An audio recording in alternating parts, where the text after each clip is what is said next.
அவங்களுடைய பேராயிருக்கலாம். நான் இன்னைக்கு என் தோட்டத்துல இருந்து மணத்தக்காளியோட பழத்தை அறுவடை பண்ணேன். எல்லாரும் நினைச்சிட்டு இருக்கீங்க மணத்தக்காளியோட கீரை தான் ரொம்ப நல்லதுன்னு சொல்லிட்டு. இந்த மணத்தக்காளி எவ்வளவு நல்லதுன்னு நான் சொல்லிட்டு உங்களுக்கு சொல்ல போறேன். என்னன்னா கண்ணு கொஞ்சம் ப்ராப்ளமா இருக்கிறவங்களுக்கு எல்லாம் இது ரொம்ப நல்லது. சாப்பிடுங்க. வயிற்று புண்ணு அதெல்லாம் சரி பண்ணுவோம். வயிற்றுல இருக்கிற பூச்செல்லாம் கில் பண்ணுவோம். எல்லாரும் எப்படி இருக்கீங்க? நல்லா இருக்கீங்களா? நம்ம தோட்டத்துல விளைச்ச மணத்தக்காளி எவ்வளோ ஒருத்தரும் வளர்ந்துருக்கு பாருங்க. இதான் நம்மளோட செடி பாருங்க. இதை எங்க அம்மா கஷ்டப்பட்டு பறிச்சாங்க. அவங்களுக்காக ஒரு வாழ்த்து சொல்லிடுங்க.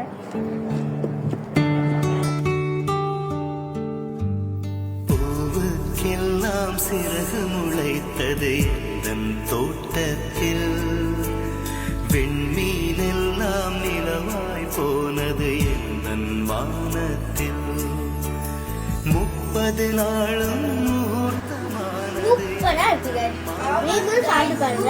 ரொம்ப நல்லது.